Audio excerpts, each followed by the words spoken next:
Right then, we are back with another first round match here in the Crown of Kings tournament. This is the number 6 seed Jey Uso going up against the number 27 seed Tetsuya Naito. Now, of course, for anyone who's new, this is based around the PWI 500 for 2025. Jey Uso was rated number 6 in that list, and the PWI 500 is based solely around what you have done inside of wrestling. Doesn't take into account like in-ring ability or mic work or anything like that.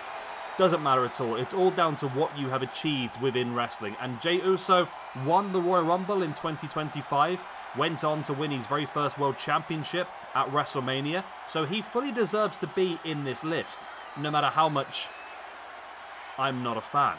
But either way, he deserves to be here, and he's got a very good chance of making it through to the next round, because he is 90 rated on this freaking game, so he is very, very highly rated indeed. But let's check him in the ranking system. Jey Uso currently sits on +2 after 12 matches.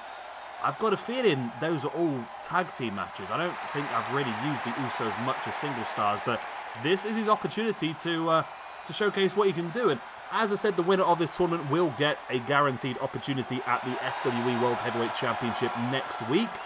And we don't know what that show is going to be about. Oh my god, these yeeters they're going to get whiplash at this rate. That's really aggressive yeeting. Yeah, we don't know what that pay-per-view is going to be next week yet. We're going to base it fully around who goes on to win this competition. If Jey Uso was to win it, as much as I would cry quite a lot, we could base an entire week around the family, the bloodline, I suppose. There's a bloodline arena on the game, isn't there, as well? We could definitely do that. And he then is going up against Tetsuya Naito. Now, I'm struggling a little bit to see why, and this sounds a little bit harsh, but again, if it's all down to what you've won inside of wrestling, I'm struggling a little bit to see why Naito is here. He must have just been very highly rated in New Japan. When I say they, I mean Naito and Takahashi won the Tag Team Championships back on April the 4th of this year, but then lost the belts 2 weeks later. So yeah, it's been a bit of an up and down year for them. I don't think he's done a huge amount, to be honest. I know he's a fantastic wrestler. He must have just been main eventing a lot of shows and just not fighting for championships and so forth. But he's now obviously left New Japan and he's starting to work a little bit on the independent circuit. He had a bit of time off due to letting some injuries and that cure. But he's booked for his first show pretty soon. Oh no, he's had it already at Rev Pro in the UK, where they took on, it was Naito and Bushi took on Kieran Lacey and Mark True. No idea who they are, to be honest. But yeah, I mean, it's, I'm a big fan of Naito, don't get me wrong. I'm just not 100% sure what he's done in the last sort of 12 months to get into where he's been. But hey-ho, he's got a big opportunity here today to take down Jey Uso. Like I said, Jey Uso was seeded number 6 in the PWI 500. Tetsuya Naito was number 27. And both guys went for some sort of running strike to start things off, both missing. And remember, the way that it is going to work is that the highest seeded person would always face the lowest seeded person in the next round. So already we've got 2 of our matches already set in stone for the next round. That is Cody Rhodes versus Yota Tsuji and Hiroki Goto versus MJF.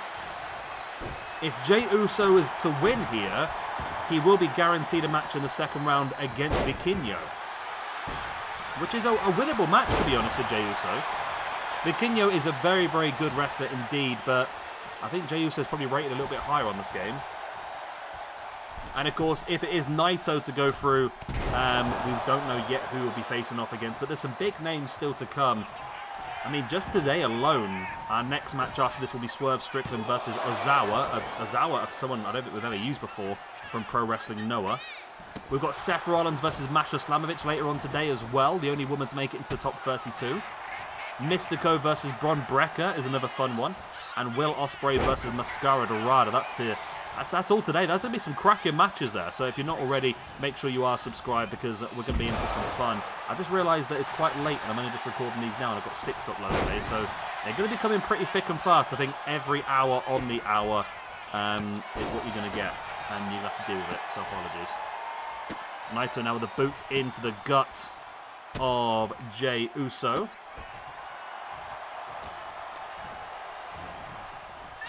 Did he do anything else? I'm just looking now. Did he go maybe do some work over... No, he wasn't working CMLL or anything either, no. It literally was just... Oh, he did... Ah, okay. Okay, so this might be why he's there, because of course the PWI runs sort of like from, is it August to August or something, but they only announce it at the end of the year, something like them sort of lines, I don't know. But Naito won his first, was it his first? Never Google. Oh, Naito won his second ever IWGP Heavyweight Championship back at Forbidden Door last year against John Moxley, and obviously went on to defend it several times before losing the belt towards the end of last year to Zack Sabre Jr. So maybe that's one of the reasons why he's up there. He was a champion of a main company for quite some time. Got those elbows in the face now by Naito on Jey Uso.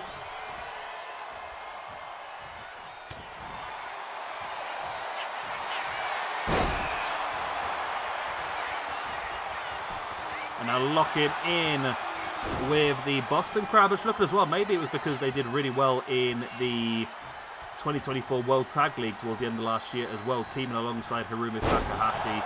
They finished top of their block with 10 points and then went on to defeat Bullet Club War Dogs, Gabe Kidd and Sanada in the grand final. So, yeah, they did win the World Tag League, so it does make sense. There's a lot of stuff there. IWGP World Heavyweight Champion, won the World Tag League alongside... Takahashi. He went on to face off against Takahashi one-on-one at Wrestle Kingdom this year, and then they went on to win the Tag Team Championships, like I said, at New Beginnings, was it? Yes, at New Beginnings. Pin there by Naito. I wasn't really watching, but did he just hit a Destino? I think I saw the corner of my eye. I thought I saw a Destino, I must admit. I might be wrong. Nice step up into Guri by Naito, who's taken some early control in this match. Now wrenching back with the arm breaker.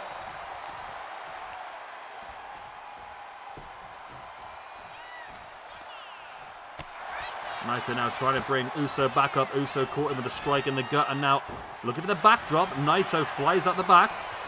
And now a big German suplex on Jey Uso. Naito now heading up to the top rope. Willing Uso back up to his feet. Diving in with the drop kick. Naito once again heading up to the top. This time in. Oh, that corkscrew moonsault. Beautiful. There's the pin for the 1, 2. Oh, it's only a 2 count. It was close though, wasn't it? Closer than I expected it to be. Naito now bringing Jey Uso back up to a standing base as a strike in the face. And now looking for the Destino and hits it as well. Tetsuya Naito with a pin. Look at that cake. Oh, it's only a 2 count. But Naito in firm control of this match now.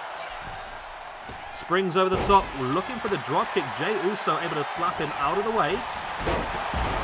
Oh, look at that rolling strike. That kick right into the head. Wow, and there goes Jey Uso crashing to the outside. Naito is absolutely dominating this one now.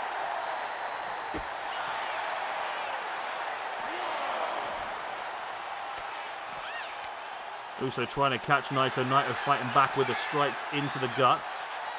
And now a big dragon suplex on the outside.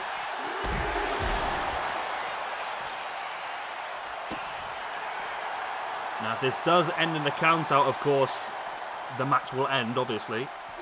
If it's a double count-out, though, then both will be eliminated in the next round. We'll get a bye.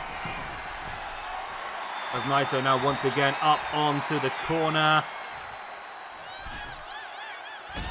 Another drop kick taken down Jey Uso. There's the pin. There's been a lot of damage done so far. Potentially, that could be the straw that breaks the camel. No, it's only a 2 count.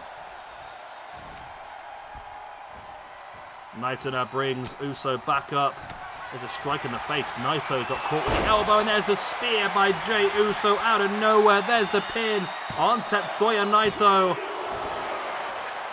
Only a 2 count.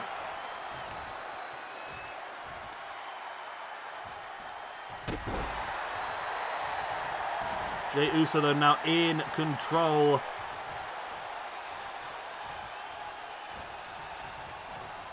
Uso spinning Naito around. Ooh, nice. Dropping his body weight against the knee. You could dislocate a knee there. It's really painful maneuver.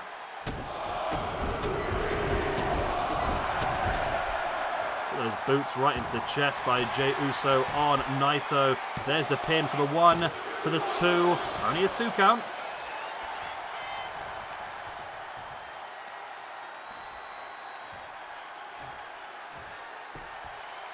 Uso now bringing Naito back up to a kneeling base. There's a boot right into the face, and now heading up to the top.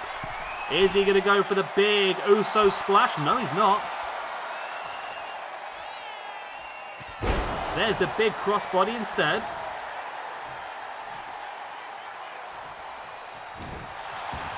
And now all of a sudden, Jey Uso firmly in control. He's in the corner. Is he lining up potentially another spear? No, it's a super kick. Naito flops. Uso doesn't go for the pin though. Looks to continue the assault.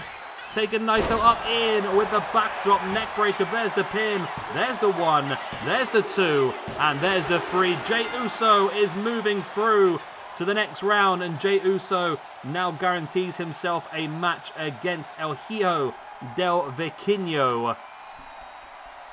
And there we go, Jey Uso with his first singles victory of the year, potentially of ever, I'm not 100% sure. I can't remember if we've ever used him as a single star before, I must admit. He moves up to a +3 now after 13 matches. And then we have Naito. He was on +4 after 19. He's now going to move down to a +3 after 20 matches. And he dominated the very early parts of the match, but it was Jey Uso who was able to come out on top in the end. Yeah, I'm not going to pretend that that was what I wanted to happen, but I mean, this was the only match that I really did. It's going to happen, isn't it? Let's face it, Jey Uso's going to win this entire freaking competition, isn't he? He's gonna win it, isn't it? Oh my god, no. He's going to freaking win it, isn't he? Oh my god, he's going to win it. Well, it's Jey Uso versus Vikingo in round 2. So we've got 3 matches lined up now for round 2. Cody Rhodes versus Yota Tsuji. Hiroki Goto versus MJF. And now Jey Uso versus Vikingo. Yeah. It's interesting, isn't it? But yeah, this backdrop into the neck breaker is a pretty nice move, and that was enough to finish it off. He'd already hit the spear, he'd already hit the super kick, and that backdrop neck breaker was enough to finish off Tetsuya Naito.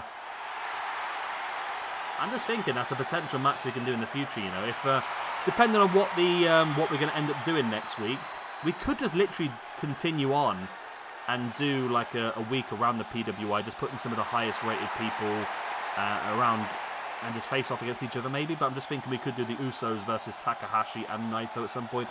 Let's see who wins, and then we'll cross that bridge when we come to it. Right then, I'll love you and leave you. Good night, God bless. I'll be the same. I'll see you a bit later on for our next match, which will be Swerve Strickland taking on what I believe will be, let me just double check before I go too deep into it. Yes, it will be the debuting Ozawa from Pro Wrestling Noah. His first match is in the first round of the Crown of Kings tournament. Wow, okay. Right, good night. I'll see you soon. Bye-bye.